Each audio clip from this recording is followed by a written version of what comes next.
while the subject or the conversation today is about what we do beyond our 9 to 6 jobs, people talk about work-life balance. A lot of talk about what is that balance. Honestly, I have never been able to figure that bit out. And if anybody has, do let me know, because I'm still trying to figure that piece out. For me, anything that you're at the moment doing, you have to do it well. And hence, when I'm at work, I'm trying to do whatever best I can at work. But when I'm away from work, I am trying to find time for myself, my interest, my passion, whatever excites me. And like Anana just a while back shared, I think a couple of things that I really enjoy doing outside of work. Of course, is traveling. I think I like to see the world. I like to see new places. And I think one, of course, is place, and the other is about the chance to meet new people. And I think new cultures and new languages, new social ecosystems, the food that they eat. I think traveling brings in so many interest, I think, gets blended in when you're traveling, that I think traveling obviously has always been top of packs. Even when I have 2 days off, I think I will pack our bags, take my car out. We would drive down to some place close to Bangalore or wherever. It's been the pattern. And I think the second, of course, is one thing I figured out in life, that there is no point of accumulating wealth if you do not have the health to kind of help you enjoy the wealth when you have the time to enjoy it. So I think, that was a late realization, but better late than never. And thereon, since that day, I have been focusing a lot, because I felt that to enjoy my work, to enjoy my travel, to enjoy all the stuff that I aspire for, aim for, I need to be fit. And yes, I think I made a promise to myself the day the lockdown was announced, that I shall, no matter what happens, put in 100 minutes in my schedule a day, where I will be focusing on my fitness, whether it's my early morning runs, because of lockdown there were restrictions on that you can't go out and so on and so forth, so that I do not meet anyone. I used to wake up 5 o'clock in the morning, finish my runs, do 45 minutes of Pilates and yoga in the evening, and at night when everyone's back to sleep, I spend another half an hour with my daughter to take a walk. So I think finally, I don't think I have a set of hobbies which I feel that there are, of course, traveling and fitness, but I feel I'm open to anything, any new idea, any new challenge. And I feel that what's the point in life if we are not constantly experimenting with choices, with what we can do and what we possibly do. I think a lot, of course, that I try and spend time beyond work. And whenever there is no slot for it, whenever I get a chance, I am indulgent in any of this. And more importantly, I think one of the things that I feel has been an operating system which has helped me has been my love for reading and my love for writing. I don't think reading and writing are hobbies. I feel reading and writing are operating systems of surviving, growing, learning. And hence, it's quite obvious that I'm fond of books. And this is something that I have nurtured for a very long time. I think this love affair with fiction was essentially ignited by my maternal grandfather, my Dadu. He owned a bookshop in Tinsukia. Tinsukia is a small town which comes under Dibrugarh district of Assam. And he was the first newspaper agent those days for most national dailies in the northern part of Assam. So he had this tiny bookshop.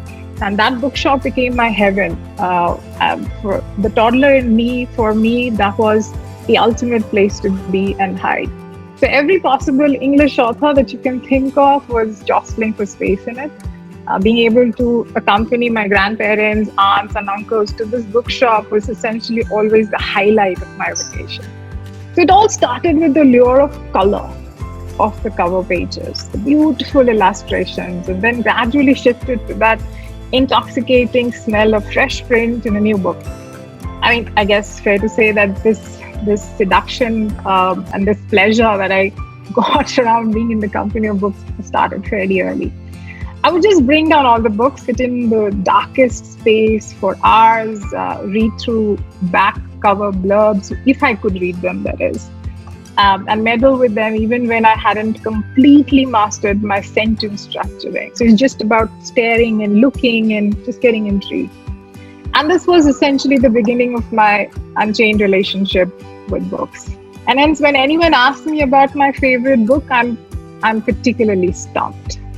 You can choose favorites in almost everything in life, but it's kind of insane, I feel, when it comes to books. Yet, needless to say, books have a way of finding me. I've always seen that. Books tend to surface just when I need them the most. Maybe that's why at least I can never have a favorite when it comes to books. So what do you do with an idea? It's written by Kobi Yamada and has stunning illustrations by Maybe's. Found me at a time when I was at a crossroad. In the year 2016, I think 2016 is when I started reading, though I think the book was published around 2013. So I picked this up to read one day because of the back cover, the blurb which was there in the back cover, which read, here's the book, the back cover which read, what do ideas become? Big things, brave things, smart things, silly things, good things, things like stories, artwork, journeys, inventions, communities, products, and cures. Everything you see around you was once an idea. So what will become your idea? Now that's up to you. That's it. It became unputdownable after that. So Kobi Yamada, he actually comes from the land of flying salmons, is an exemplary storyteller who's a minimalist in his core of words, yet leaves a profound impact in the simplest possible way. And pairing with Maybe's, an ace illustrator from Suzhou, China, brings the central idea of the book breathtakingly alive. So what do you do with an idea? Especially an idea that's different, or makes you different, or daring, or just a little wild. Do you hide it? Walk away from it? Or do you pretend it isn't yours? This is the story of one brilliant idea and a child who helps bring it into the world. I think the way the illustration and the simplistic and phrasing of words to kind of communicate is brilliant.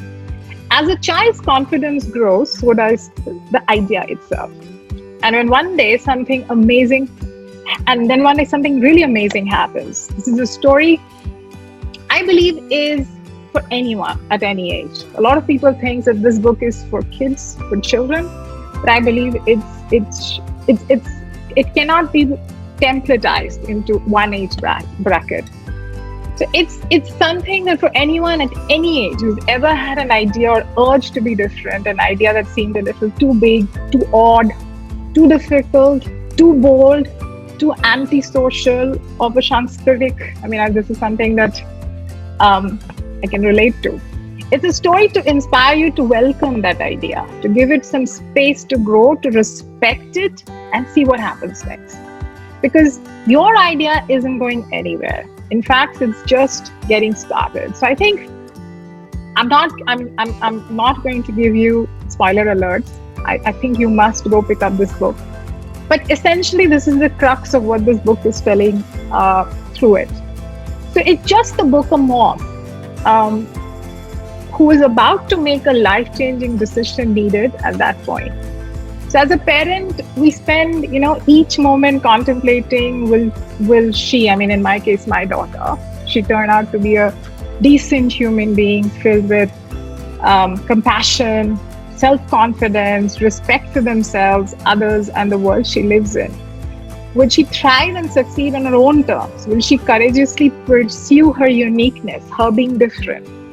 But what we often miss, and maybe I missed sometimes, are we being the role model for our children often, which essentially is how, or essentially becomes the foundation of how our wishes for our children can come true.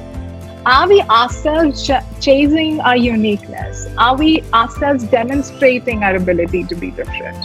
Are we making choices which is not what the world around us or the society around us are telling us that you should be making?